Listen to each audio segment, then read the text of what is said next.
신약성경 마가복음 7장 24절 말씀.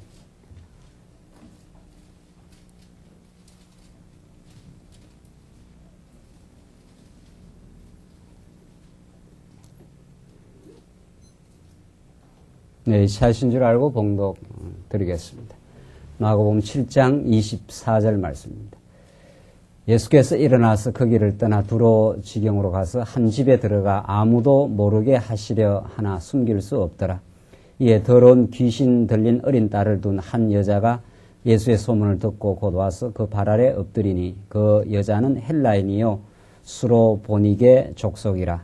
자기 딸에게서 귀신 쫓아주시기를 간구하거늘 예수께서 이르시되 자녀로 먼저 배불리 먹게 할지니 자녀의 떡을 취하여 개들에게 던짐이 마땅치 아니하니라. 여자가 대답하여 가로되 주여 올소이다 마는 상 아래 개들도 아이들의 먹던 부스러기를 먹나이다. 예수께서 가라사대 이 말을 하였으니 돌아가라. 귀신이 내 딸에게서 나갔느니라 하시매 여자가 집에서 돌아가 본즉 아이가 침상에 누웠고 귀신이 나갔더라. 30절까지 우선 봉독드렸습니다.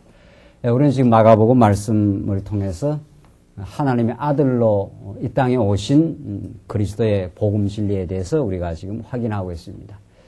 그는 하나님과 동등된 권세를 가진 온 우주 만물의 그 창조주에 속한 분이요.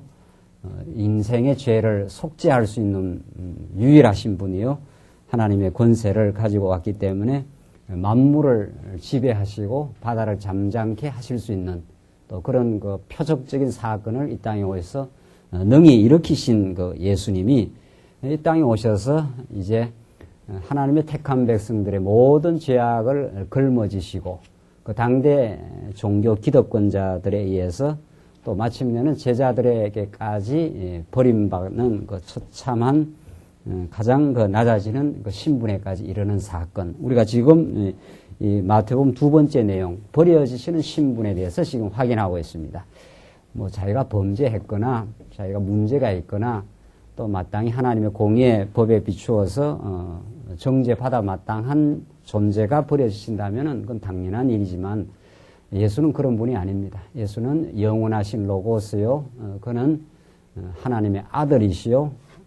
근본 그는 아무런 그 죄가 있을 수 없는 오히려 입법자요 심판자이신 그 하나님 아들의 신분, 그가 이 땅에 육신의 몸을 입고 오시고 율법 아래 오시고 또 바리새인들, 서기관들에 의해서 정죄당하며 가장 처참한 그 십자가의 죽음을 당하시는 사건, 마침내 제자들에게까지 버림을 받는 이것이야말로 우리 택한 백성들에게 놀라운 그 복음의 메시지로 우리에게 다가오는 그 말씀입니다. 우리는 지난 시간까지 예수님이 여러 교훈과 표적을 통해서 당신이 버려질 것을 증거하셨습니다. 그는 고향의 회당에서도 배척당하시고 제자들이 나중에 배척당할 때 먼지를 떨어버리라 하면서 당신이 배척당했기 때문에 이 세상 권세로부터 세속주의의 이 세계로부터 제자들도 역시 버려질 것을 배척당할 것을 이미 예언하시고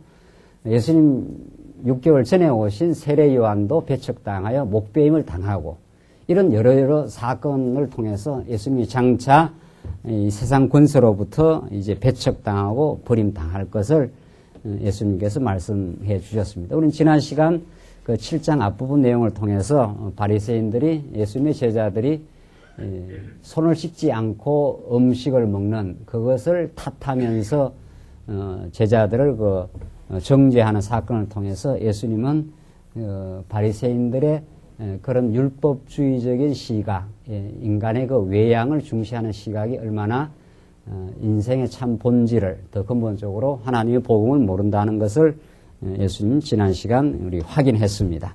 인간의 마음 속에서 나오는 것이 모든 그 탐욕이요, 음란이요, 도적질이며 속임이며 흘기는 눈이며 인생이 그런 존재, 사실은 하나님 앞에서 1000번이고 10,000번이고 그 정죄받아 마땅한 죄악 덩어리인 인생인데 바리새인들은 그런 자신을 알지 못하고 또 그런 인생을 구원하러 오신 그 예수 그리스도를 몰라보고 자기들이 스스로 외양을 갖추고 또 율법의 내용을 더 세부적으로 만들어서 점점 그 의롭게 되려고 하는 그런 허탄한 시도를 예수님께서 날카롭게 지적하며 율법주의적 그 가르침이 얼마나 복음과는 그 멀리 떠나 있는가를 가르쳐 줍니다.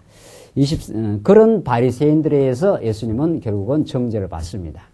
그러니까 잘못된 기준에 의해서 예수님이 사실 정죄받는 거죠. 하나님이 나중에 이제 예수님의 편을 드셔가지고 십자가에 죽으신 그리스도를 3일 만에 부활하심으로 예수님이 정당했다. 예수님의 올바르시다 하는 것을 하나님이 그리스도를 부활시키심으로 그리스도 편에 서심을 과정에서는 바리새인들이 득세하고 이 세상 권세가 이긴 것처럼 보이지만 마침내 3일 만에 부활하심으로 의롭게 되심으로 예수님이 정당했다. 예수님이 올바랐다 하는 것을 마침내 보여주십니다. 이것이 예수님이 가신 길이고 이 땅의 교회가 당연히 겪어야 될 그 승리를 향하는 과정이라 우리는 그렇게 이 본문의 말씀을 통해서 우리는 깨닫게 됩니다. 오늘 본문 말씀 보시면 24절 봉독드린 대로 이제 계속해서 예수님이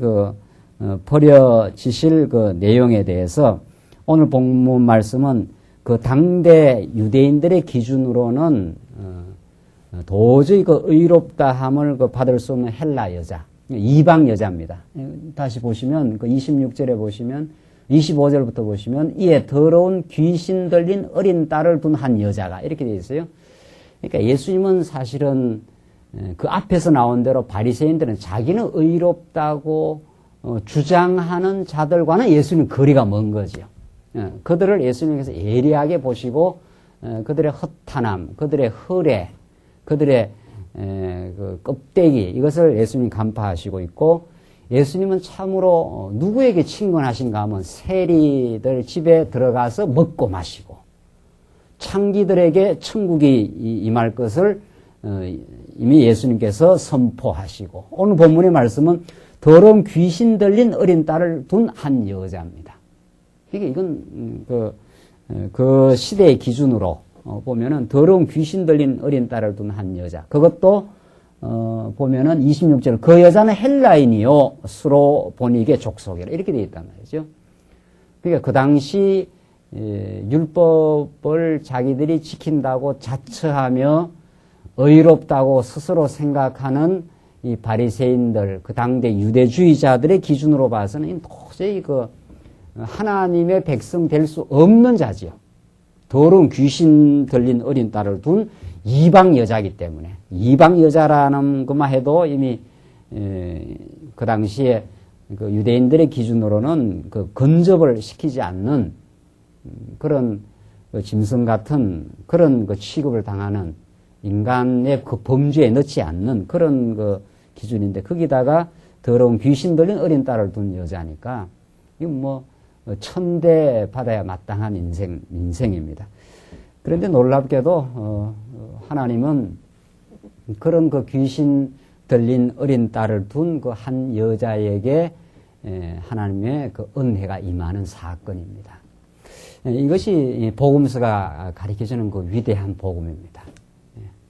우리가 어떤 그 인생이 하나님 앞에 용납받는가 이것이 참 우리가 깨닫는 그 은혜의 말씀인데 오히려 자기들이 의롭다고 자처하는 자들은 하나님께서 예수님이 와서 오히려 심판해버리고 오히려 그 당대 기준으로는 천대받고 버림받았다고 생각하는 별 볼 일 없는 한 이방 여인에게 은혜가 임하는 사건. 이것이 복음의 그 심판의 역사입니다. 보시면은 26절 그 여자는 그 헬라인이요 수로보닉의 족속이라 자기 딸에게서 귀신 쫓아 주시기를 간구하거늘.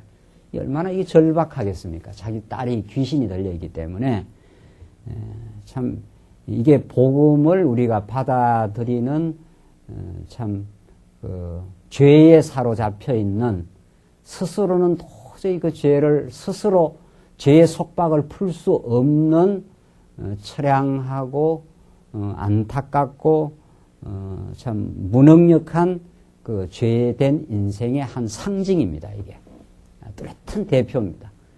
죄의 귀신에 사로잡혀 있기 때문에 그 귀신에게 완전히 그 종속되어 있는 그런 한 딸을 뒀다고 생각해 보십시오. 그야말로 그 부모의 심정이 얼마나 간절하겠느냐는 거죠. 그러니까 당연히 귀신 쫓아주시기를 강구하거늘. 우리 인생의 본래의 자리는 그 강구할 수밖에 없는 자리입니다. 내가 뭔가 능력이 있어. 내가 내 삶을 통제할 수 있다. 내가 뭔가 할 수 있다. 이건 정말 복음의 기준에 의하면은 그런 건 그걸 참 허탄한 망상이라 그럽니다. 사실은. 스스로가 만약에 자기를 잘 통제할 수 있거나 스스로 자기 삶을 자기의 마음을 안정시킬 수 있거나 스스로가 평화를 만들어 갈 수 있다면 그건 죄인이 아니라는 뜻입니다. 의인이요 자기가 능력자요 자기 스스로 모든 걸 컨트롤할 수 있다 이런 뜻이네요.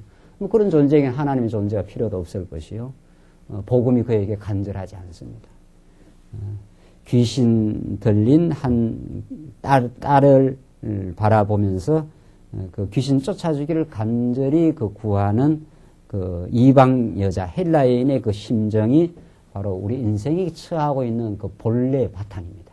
본래 그 자리가 나는 예수의 십자가와 당신의 그 부활의 역사, 내게 새 생명을 주시는, 내게 빛을 허락하시는 나의 이 앉은 자리에서 죄의 속박으로부터 해결해 주시는 당신의 능력이 아니면 안 됩니다 하는 것이 우리 인생의 자리인데 27절 보시면 예수께서 이르시되 자녀로 먼저 배불리 먹게 할지니 자녀의 떡을 취하여 개들에게 던짐이 마땅치 아니하니라. 자, 예수님께서 처음에는 아주 냉정하게 대하는 듯한 그 표현이 나옵니다. 자녀로 먼저 떡을 배불리 먹게 하지 자녀에게 자녀에게 먹이는 것이 부모로서는 제일 1차적인 거죠. 근데 그 자녀의 떡을 개들에게 던짐이 마땅치 않도다. 이 이방 여자를 개로 표현하지 않습니까? 예수님께서 일단 그렇게 말해줍니다. 이 자녀와 개라는 건 도저히 이게 하나 될 수 없는, 도저히 정말 원천적인 신분이 다른 그런 거죠. 이방인과 유대인의. 그런데 이렇게 이제 예수님 일단 그런 상태를 말해준 거죠. 그러니까 28절에 여자가 대답하여 가로되 주여 옳소이다마는 상 아래 개들도 아이들의 먹던 부스러기를 먹나이다. 그러니까 이 이방 여자가 아주 집요합니다. 맞습니다. 그건 너무 합당한 이야기입니다. 자녀에게 먼저 떡을 주는 게 마땅하고 어떻게 자녀의 떡을 취해서 개들에게 주겠느냐. 그러니까 일단 그 말이 옳습니다만은 상 아래에 있는 개들도 자녀들이 먹던 그 부스러기를 좀 남아 있으면은 그것을 먹지 않는 거 말이죠. 자녀들이 배불리 먹고 필요 없다고 부스러기로 내던져 놓은 거 그걸 개들이 먹지 않느냐. 이건 정말 이 헬라 여자에게 하나님께서 놀라운 이방인 구원을 향하신 하나님의 은혜의 섭리를 깨닫게 한 거죠. 오히려 더 적극적으로 말하면은 물론 유대인들은 구약의 하나님을 선택한 백성입니다. 하나님께서 아브라함을 일방적으로 선택했지 아브라함이 하나님 앞에 충성을 했거나 봉사를 했거나 의로웠거나 이게 전혀 없는 거죠. 하나님께서 갈대아 우르에 살고 있는 아브라함에게 하나님이 은혜로 나타나서 하나님의 놀라운 약속을 아브라함에게 해주시고 아브라함은 부단히 불신앙하고 어리석게 하나님을 믿지 못했지만 하나님은 그대로 은혜를 베풀어 주시는 신실하신 하나님을 드러냅니다. 이게 하나님께 유대인을 선택하신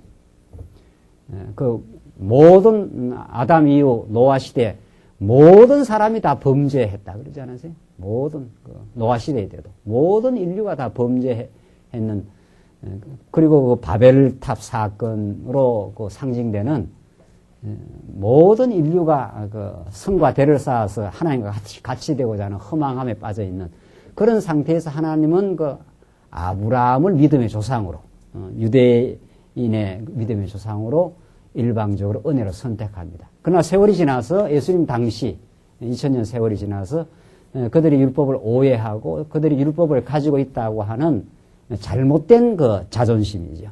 자기들이 하나님으로부터 율법을 받았다는 잘못된 그 자존심이 율법 앞에서 죄인됨을 깨닫지 못하고 오히려 율법을 통해서 의롭다 하려고 했던 자고한 그런 유대인을 하나님께서 버려버리고 오히려 전혀 생각지 못한 개들처럼 아이들 먹는 그 상 아래 있는 그 개들처럼 구원을 생각지도 않았던 그들에게는 그리스도 밖에 있었던 사도 바울이 에베소의 표현에 따르면 너희들은 그때에 그리스도 밖에 있었고 너희는 언약의 말씀도 없었고 뭐 이방인들을 그렇게 지칭하지 않습니까? 그 이방인들이라는 건 전혀 하나님을 알 기회도 없고 하나님을 알 수 있는 방편도 없고 스스로가 그렇게 살아가던 이 개 같은 이 말이죠. 개들도 아이들의 먹던 부스러기를 먹나이다. 이 개로 취급될 수밖에 없었던 이 헬라 여인 또 거기다가 귀신 들린 그 딸까지 둔 정말 처참한 그 인생 그 인생에게 하나님의 그 은혜가 임할 줄은 누가 알았겠느냐 말이죠. 오히려 그 앞에 바로 우리 7장 앞부분에서 바리새인과 서기관들이 아주 자고하고 외양을 깨끗하게 하고 자기들은 밥 먹을 때마다 손을 씻으면서 자기들이 율법을 지킨다고 그 많은 율법들을 지킨다고 자고했던 그들을 하나님께서 끊어버리고 오히려 개처럼 취급당했던 귀신 들린 비참한 인생에게 하나님의 은혜가 무조건적 은혜가 그 임하게 되는 이건 정말 놀라운 하나님의 그 역사입니다. 오늘 이 수로보닉의 이 헬라인이 강구하는 이 역사 당신의 위로부터 임하는 은혜가 아니면은 우리 딸이 살 길이 없습니다. 귀신 들려 있습니다. 이런 말이죠. 예수는 그런 인생에게 놀라운 은혜의 정말 선물로 등장하시고 정말 한없는 그 하나님의 은혜에 감격하게 하는 인생을 하나님 만들고 마십니다. 그것이 세리요, 창기요, 귀신 들린 딸을 가진 그 이방 여인들이요. 그것이 여러분과 저에게 그렇게 임한 사건입니다. 인생의 감사와 감격은 자신이 어떤 존재인가, 어떤 존재에게 하나님의 은혜가 무조건적으로 임했는가. 여기에 우리 인생에 한없는 그 기쁨과 충만과 우리 삶의 정말 진정한 그 행복의 원천이 거기에 있습니다. 이걸 복음이라. 이게 하나님이 살아계신 영원한 작정이라.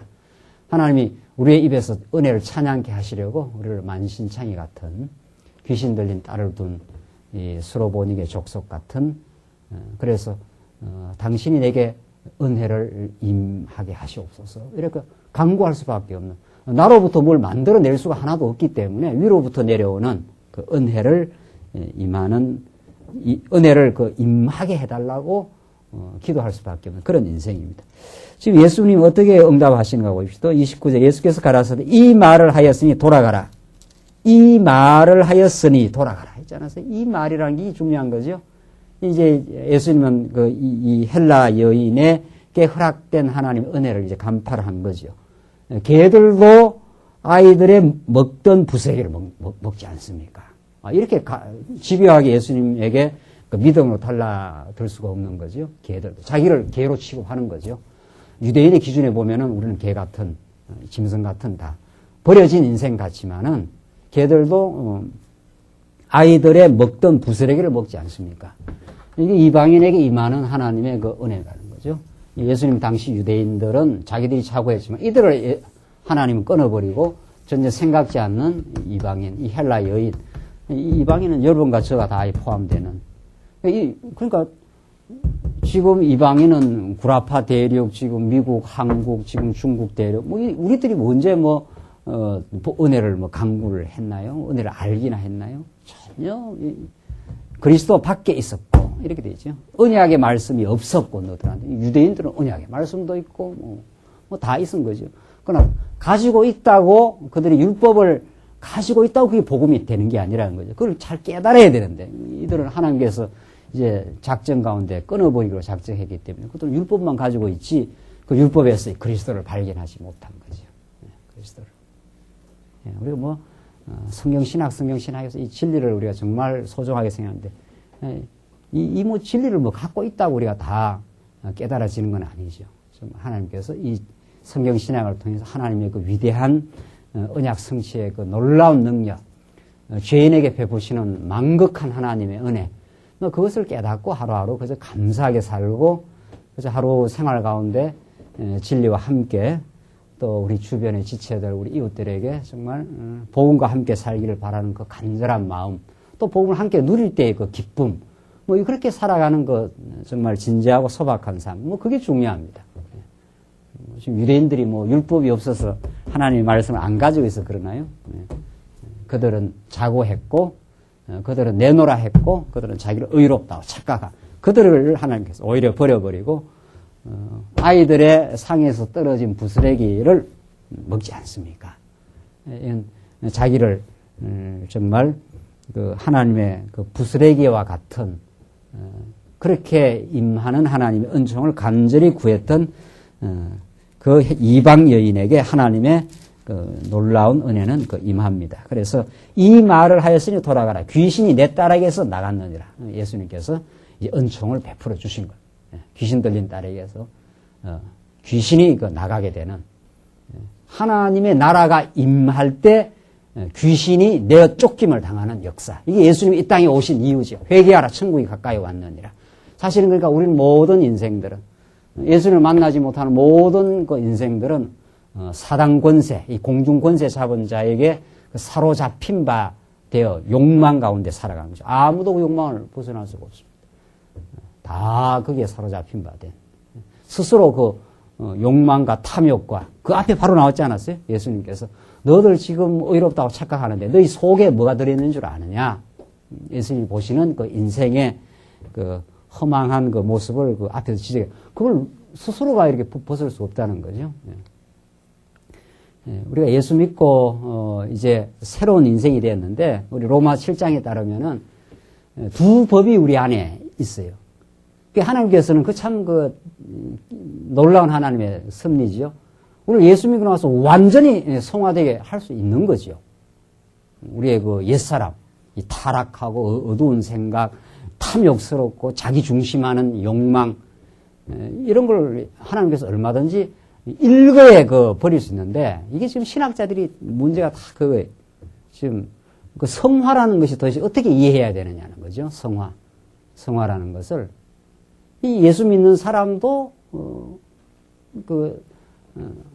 자꾸 어리석은 생각이나 그 범죄가 실제로 있다는 거 아닙니까? 이걸 어떻게 정리를 해야 되느냐? 신학적으로, 성경적으로. 이 아주 심각한 문제인 거죠. 그러나 우리 성경은 정말 하나님의 은혜로 우리는 하나님 앞에 의롭다함을 받고, 우리가 뭘 잘해서가 아니라 하나님을 의롭게 봐준다, 이런 뜻입니다.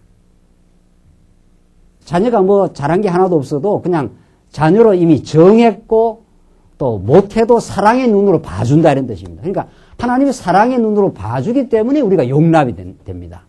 하나님 만약에 공의의 눈으로 만약에 우리를 보겠다 이렇게 하면은 다 정죄받고 설 수가 없는 거죠. 자, 그렇게 된 이후에 하나님께서 사랑의 눈으로 볼 뿐만 아니라 우리를 이제 변화시켜 가시는데 일거에 변화시키지 않는다는 뜻입니다. 여기 우리가 좌절하기도 하고 우리가 혼돈을 겪기도 하고 또 이제 복음을 깊이 알고 나면 그것이야말로 복음을 이제 붙드는 자리가 되는데, 하나님의 전략상 하나님이 얼마든지 이 땅에 사는 동안 완전 성화를 하나님께서 할 수 있지만 완전 성화를 허락하지 않는 거죠. 영원한 천국에서만 완전한 성화, 영화로운, 다시는 거기에 눈물이 없는 곳, 죄가 없는 곳, 그 땅을 소망하게 하기 위한 하나님의 방법입니다. 1차적으로. 여기서 완전히 성화되어 버리면 천국을 소망 안 할 거 아니냐면. 1차적으로는 영원한 나라가 우리 앞에 도래한다. 그 땅이 우리가 영원히 갈 곳이라는 것이 근본적인 문제고. 두 번째는 이 땅에 사는 동안도 우리 인생으로 하여금 자고하지 못하게 하려고 하나님을 의지하는 믿음을 키워가게 하기 위해 하나님께서 두셨다는 겁니다. 우리 옛사람은 그냥 가끔씩 둬가지고 헛짓하고 욕망 부리고 또 자기의 구습 때문에 한번 몸부림치고 이러면서 복음을 깨닫는 우리 성도는 그것이야말로 자기의 죄인된 실체를 발견하는 자리가 되고, 거기에서 하나님의 은혜를 깨닫는 복된 자리가 되는 거죠. 그래서 우리는 범죄했을 때 낙담케 하는 것은 사단의 유혹인 거죠. 범죄했을 때 우리는 하나님 앞에 겸허하게 고백하게 되는 것이죠. 그리고 요한일서에 너희가 자백하면 하나님께서 너희를 용서하실 것이요. 이건 벌써 영원한 용서가 있는데 자백하면 그렇게 돼 있어요. 네. 하나님 참 내가 실수가 많습니다 하면서 하나님 앞에 하나님의 그 은혜의 섭리를 믿고 그게 믿음입니다. 하나님이 용서하셨음을 믿고 자백하고 하나님과 드디어 교통이 일어나는 거죠. 그게 하나님 교통이 일어난다 그럽니다. 하나님 편에서는 늘 우리를 사랑하고 우리와 함께 하시는데 우리 편에서 우리가 범죄했을 때 낙심하는 것은 낙심에 자꾸 빠져 있는 것은 자기가 굉장히 의로울 수 있는 존재인데 자기가 한번 이렇게 실수해서 범죄했다는 거죠. 그러니까 낙심이 되는 거죠. 그게 아닙니다. 하나님이 우리가 자고하거나 말씀을 사모하지 않거나 이러면은 이제 하나님께서 한번 어두운 가운데 두시면은 이제 어리석게 판단하고 원망하기도 하고 내 뜻대로 안 되는 또 나를 방해한다고 생각하는 어떤 대상을 향해서 미워하고 그러면서 자기가 발견하는 거죠. 이게 내가 본질상 이런 인생이구나 하는 것을 깨닫고 하나님 앞에 자백하게 됩니다. 그 자백하고 하나님의 용서를 구하게 되면서 하나님의 더 깊은 그 은혜 속으로 전날보다 더 깊이 은혜의 깨달음 속으로 들어가게 되고 그것이야말로 우리를 하여금 진정으로 성화되게 만들어가는 하나님의 은혜로 나를 이미 용서하셔서 이렇게 부족한 부분이 있는데도 하나님 또 나의 편이 되어 주시고 나를 박대하지 않는 하나님으로 내가 믿습니다. 이런 허물이 있어서 나를 말씀으로 다시 깨닫게 하시고 강권적으로 붙들어 주시옵소서. 이게 이제 간절한 기도가 거기서 나오는 거죠. 우리의 간절한 기도는 우리의 허약함, 우리의 불가피한 그 죄성, 우리의 실수, 그걸 거쳐가면서 계속 더 간절하게 하나님 앞에 무능력을 고백하고 우리의 연약함을 고백하고 거기서 위로부터 강력한 하나님의 은혜를 덧입게 됩니다. 그때 우리는 하나님 앞에 새로움을 얻고 주 앞에서 영원한 그 땅을 향해서 우리가 한 걸음 한 걸음 지치지 않고 전진할 수가 있습니다. 지금 오늘 이 이방 여자 헬라인에게 하나님께서 임하신 그 하나님의 놀라운 역사, 이것은 바리새인들의 눈에는 도저히 상상할 수 없는, 정말 예상할 수 없는 정말 은혜가 이런 방식으로 임하게 됩니다. 31절 계속 봅시다. 31절 보시면은 31절로 37절은 귀먹고 어눌한 자를 회복시켜 예수의 표적을 보내십니다. 귀 먹고 어눌한 자, 귀 먹고 말 못하는 자죠. 이런 자들에게 하나님께서 예수님 오셔서 귀머거리도 듣게 하고 벙어리도 말하게 하는 표적입니다. 예수께서 다시 두로 지경에서 나와 시돈을 지나고 데가볼리 지경을 통과하여 갈릴리 호수에 이르시매 사람들이 귀 먹고 어눌한 자를 데리고 예수께 나와 안수하여 주시기를 간구하거늘 예수께서 그 사람을 따로 데리고 무리를 떠나사 손가락을 그의 양귀에 넣고 침 뱉어 그의 혀를 대시며 하늘을 우러러 탄식하시며 그에게 이르시되 에바다 하시니 이는 열리라는 뜻이라. 그의 귀가 열리고 혀에 맺힌 것이 곧 풀려 말이 분명하더라. 예수께서 저에게 경계하사 아무에게도 이르지 말라 하시되 경계하실수록 저희가 더욱 널리 전파하니 사람들이 심히 놀라 가로되 그가 다 잘하였도다. 기머거리도 듣게 하고 벙어리도 말하게 한다 하니라. 이건 이사야 예언의 그대로의 그 성취입니다. 기머거리가 들리고 벙어리가 말하는. 8장에 내려가면 소경이 눈을 뜨는, 이건 사실은 육신적인 이지만 다 영적 의미를 갖고 있는 거죠. 나아가서 앞에 그 다음에 8장에 나오는 소경이 눈을 뜨는 역사, 이걸 요한복음에서는 그대로 이제 예수님이 세상의 빛으로 오심, 날 때부터 소경된 자를 예수님께서 눈을 띄워주는 역사, 또 귀가 열리는 역사, 이게 전부 다 물론 일단 그 예수님이 그리스도라는 그 표적적인 사건이면서 그건 영적 의미를 갖고 있어서 여러분과 저의 눈이 떠지고 귀가 열리는 사건, 또 우리의 입에서, 우리의 혀에서 하나님의 말씀이 선포되는 사건. 이게 전부 다, 하늘의 신령한 진리를 접하는 우리 인생들의 새로운 삶, 새 생명을 얻은 삶입니다, 이게. 여러분께 제 귀가 어떻게 이렇게 열려가지고, 하늘로부터 온 그리스도를, 정말 예수를 참 그리스도로 깨닫는 하나님 살아계심을 우리가 이 말씀을 통해서 생생하게 듣는 역사. 이거야말로 예수님이 귀머거리를 틔워주는 역사.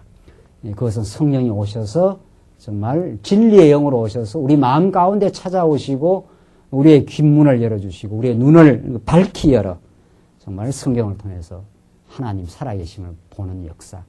이것이 정말 그 은혜의 그 사건입니다. 오늘 예수님은 이런 방식으로 당신이 지금 그리스도임을 지금 가르쳐 주십니다. 8장 1절을 계속 보시면 칠병이의 표적으로 버림을 당할 자기를 전가합니다. 그 앞에서도 우리 오병이의 기적 나왔지 않았어요? 오병이의 기적이 예수님의 생명의 떡이 유대인이 갖다 버린 거죠. 앞에서 나온 대로 그야말로 버리니까 이방 여자가 상 밑에서 부서기를 먹는 것처럼 그 떡을 먹는 사건인데 보시다. 8장 1절 그 점에 또 큰 무리가 있어 먹을 것이 없는지라 예수께서 제 아들을 불러 이르시되 내가 무리를 불쌍히 여기노라. 저희가 나와 함께 있은지 이미 사흘임에 먹을 것이 없도다. 만일 내가 저희를 굶겨 집으로 보내면 길에서 기진하리라. 그 중에는 멀리서 온 사람도 있느니라. 제자들이 대답하되 이 광야에서 어디서 떡을 얻어 이 사람들로 배부르게 할 수 있으리까? 예수께서 물으시되 너희에게 떡 몇 개가 있느냐? 가로되 7이로소이다. 하거늘 예수께서 무리를 명하사 땅에 앉게 하시고 떡 7개를 가지사 축사하시고 떼어 제자들에게 주어 그 앞에 놓게 하시니 제자들이 무리 앞에 놓더라. 또 작은 생선 2마리가 있는지라 이에 축복하시고 명하사 이것도 그 앞에 놓게 하시니 배불리 먹고 남은 조각 7광주를 거두었으며 사람은 약 4,000명이었더라. 예수께서 저희를 흩어 보내시고 곧 제자들과 함께 배에 오르사 달마 누다 지방으로 가시니라. 예, 칠병 이어 표적입니다.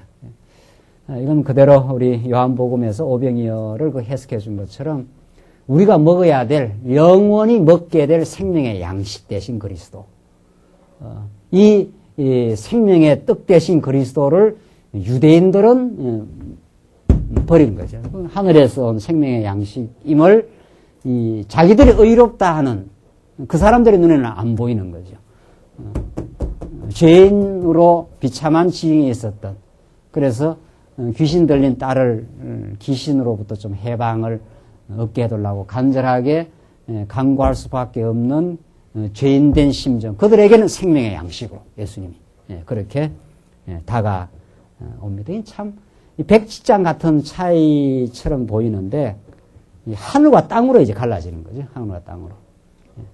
우리는 이 양식을 사실은 먹고 삽니다. 우리는 하루하루 그저 하나님의 말씀 묵상하고 하나님의 그 인도를 느끼고 우리가 아까번에 예배 처음 시간에 우리 전도서 말씀 우리가 봉독한 대로 헛되고 헛되니 모든 것이 헛되도다.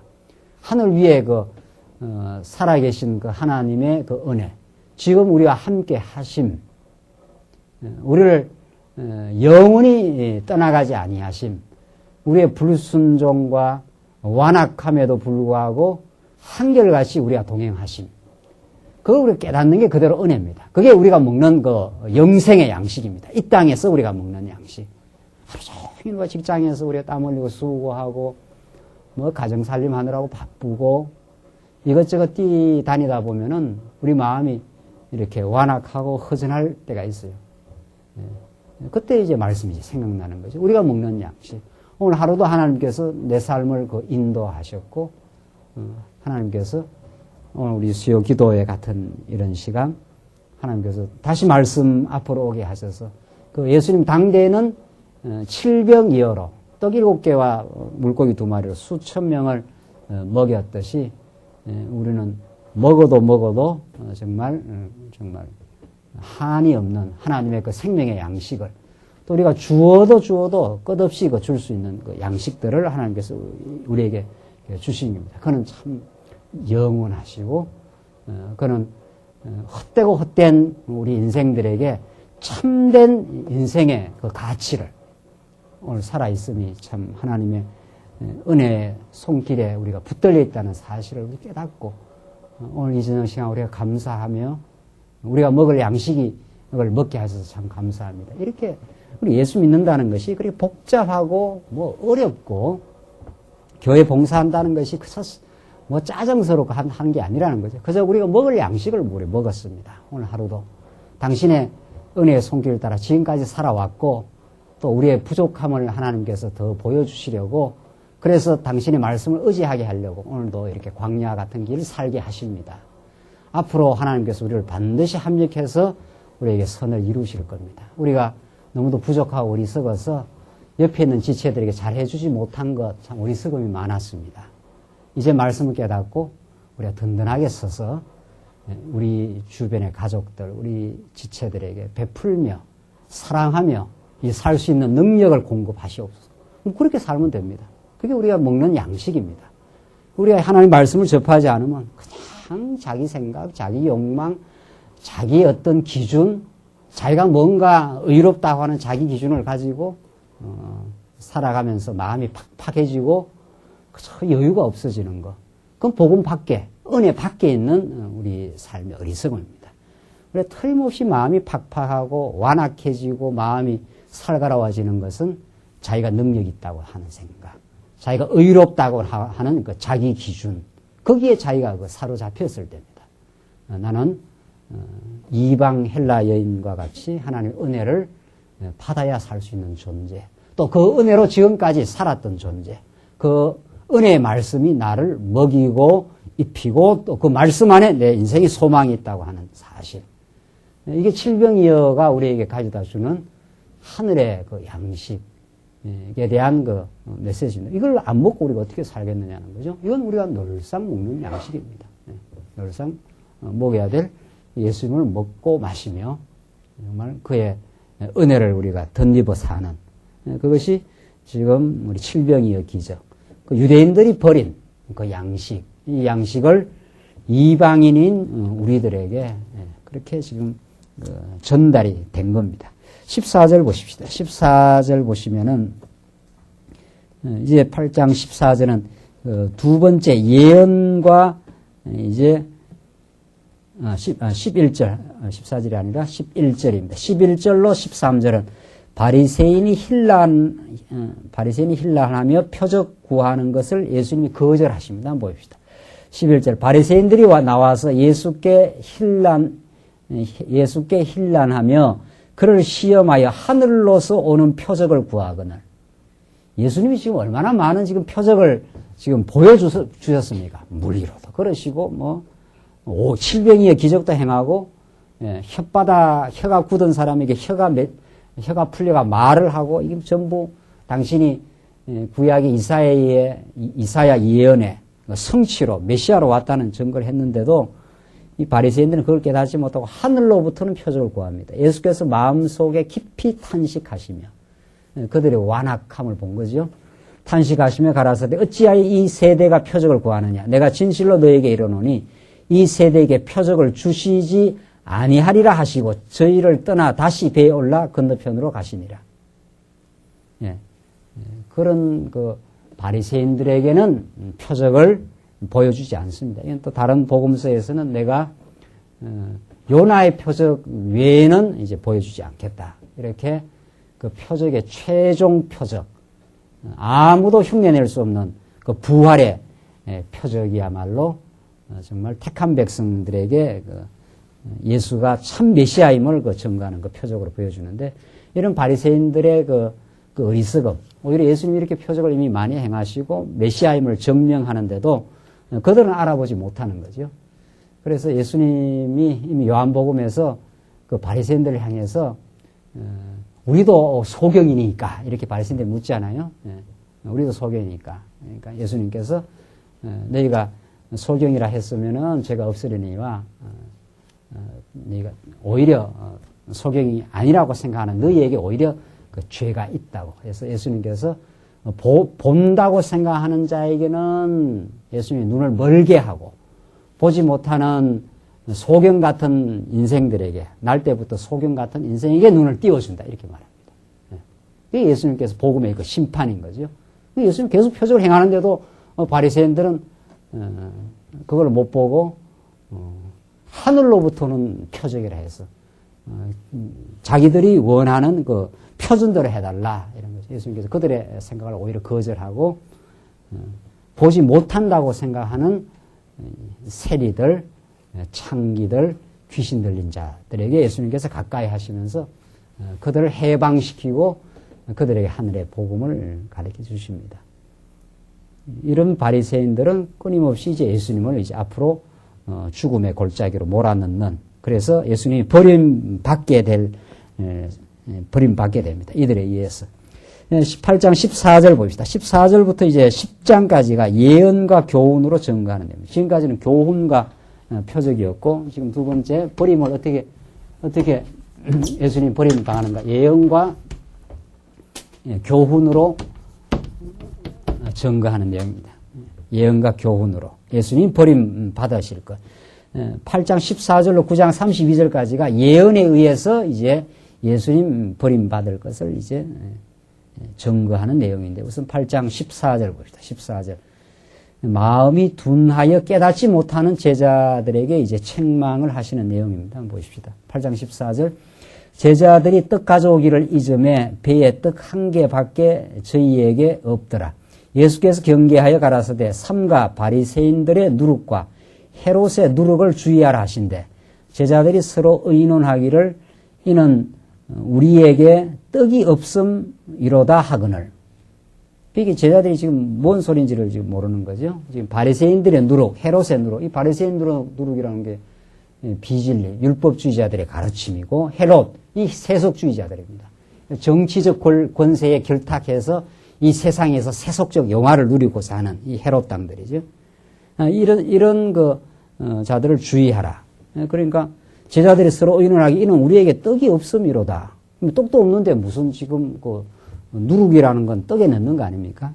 지금 그렇게 지금 제자들은 예수님이 지금 비진리를 경계하라 하는 것을 깨닫지 못하는 거죠. 그러니까 17절 예수께서 아시고 가라사대 너희가 어찌 떡이 없음으로 의논하느냐. 아직도 알지 못하며 깨닫지 못하느냐. 너희 마음이 둔하냐. 너희가 눈이 있어도 보지 못하며. 이게 다 구약의 예언에 나오잖아요. 눈이 있어도 보지 못하며. 귀가 있어도 듣지 못하느냐.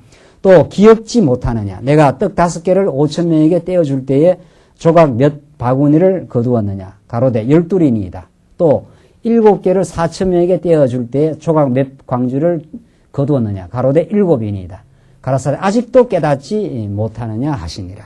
이 복음서는 계속해서 예수님께서는 하늘의 진리 혹은 또 비진리를 경계하는 이런 영적인 차원에서 진리를 예수님이 전파해도 제자들은 지금 깨닫지를 못합니다. 너희들 오병이어 기적, 칠병이어 기적을 보고도 내가 이 땅에 무엇 때문에 왔는지, 내가 영생의 떡으로 말씀으로 왔고 그 영생의 떡을 훼손시키려고 하는 이 바리새인들의 가르침, 율법주의자들, 이 헤롯의 누룩, 이 전부 세속주의자들이죠. 그들을 경계하라는 거죠. 그것이 우리 이제 신약 서신서 후반부에 계속 나오는 말씀이고, 오늘 우리 교회가 이 땅 위에 지켜가게 될 그 임무 아닙니까? 진리 보수와 전성이라는 것. 그것은 언제나 비진리 세력으로부터 우리 교회를 보호하는 것, 우리 영혼을 보호하는 일인데, 이 당시 제자들은 이런 예수님의 가르침을 깨닫지 못합니다. 그러니까 21절에 나온 대로 가라사대 아직도 깨닫지 못하느냐 하시니라.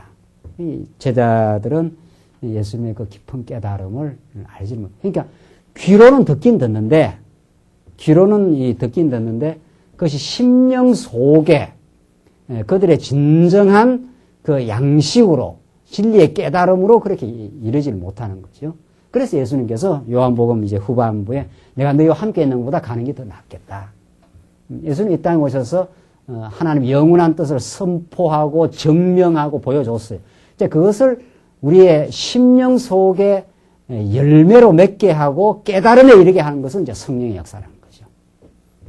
제자들이 이렇게 들어도 지금 이 영적인 그 실제를 예수님이 가르쳐주는 그걸 지금 깨닫지를 못합니다. 정말 우리가 말씀을 이렇게 들어도 자꾸 이렇게 지식적으로만 우리가 들으려고 하는 그 지식욕으로 이 말씀을 들으면 그것이 내 심령의 열매로 자리 잡지를 못하는 그런 경험을 우리가 하게 됩니다.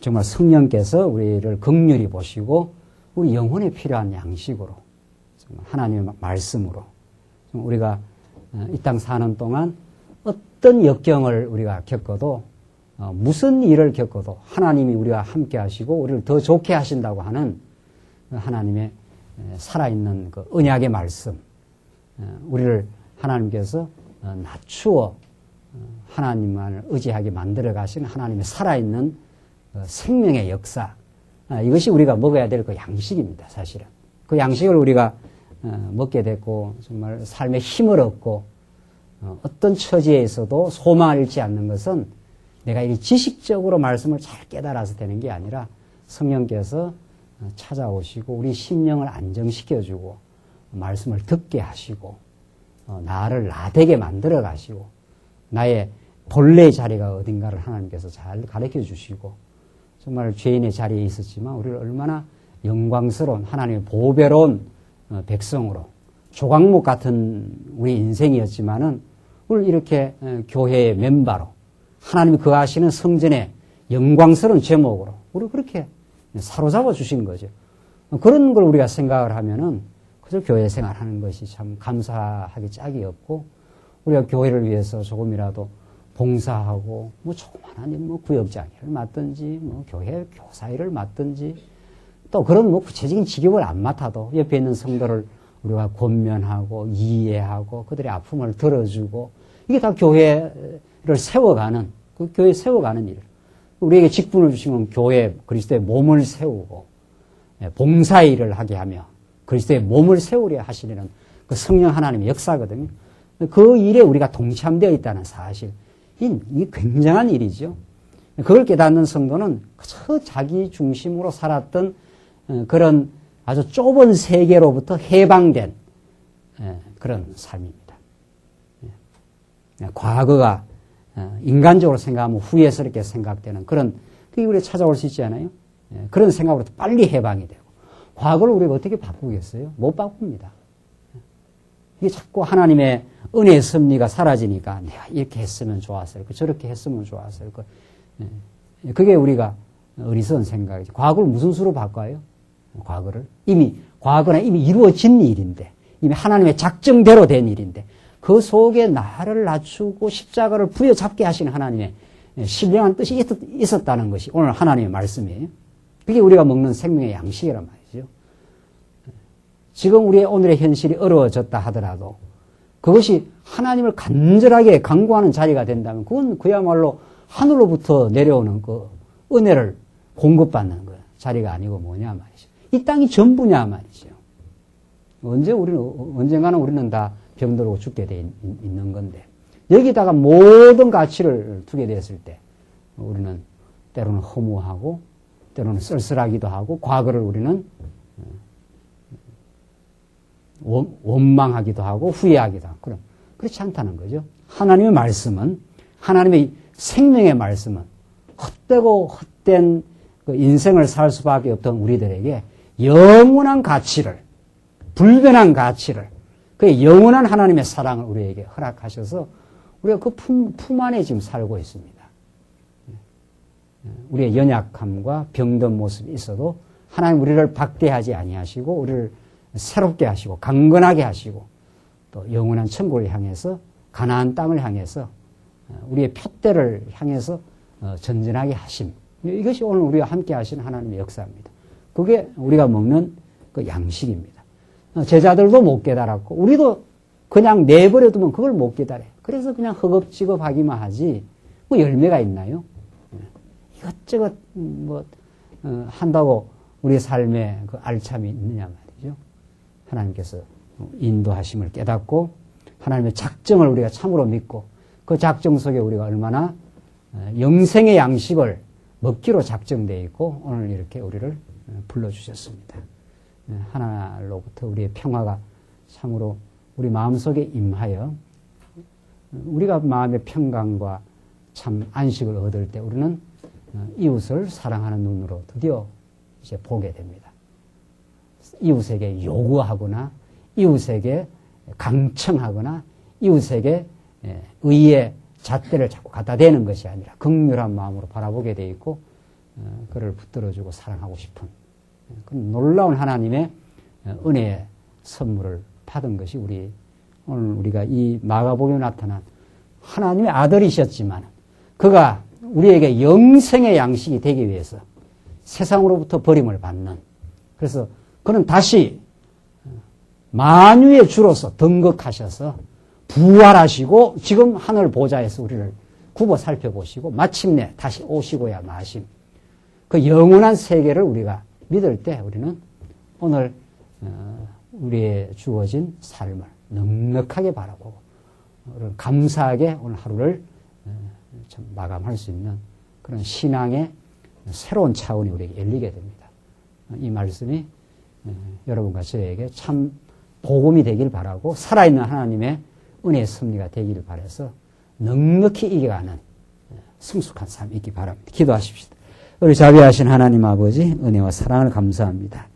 귀신 들린 어린 딸을 둔 이방 여자 같은 우리들에게 하나님 우리에게 참 생명의 양식으로 우리에게 찾아와 주시고 우리가 이 땅에서 온갖 시련을 광야 같은 삶을 겪어가고 있지만 하나님 우리를 오히려 더 강건하게 하시고 말씀을 더 붙들게 하시고 하나님의 사랑 가운데서 승리의 길로 가게 하심을 감사합니다. 우리의 약점이 오히려 강점이 되게 하시고 우리의 모자람이 그리스도의 은혜를 덧입는 자리가 되게 하셔서 이는 참으로 성령의 열매 맺는 삶으로 넉넉하고 푸근한 삶으로 인도하시옵소서. 이제 하나님의 은혜를 깨달을 때 우리의 삶이 얼마나 하나님의 은총 가운데 진행되었음을 저희들 깨달아 저희들 범사의 하나님을 인정하는 거룩한 인생 되게 하시옵소서. 예수님 이름으로 기도하옵나이다. 아멘.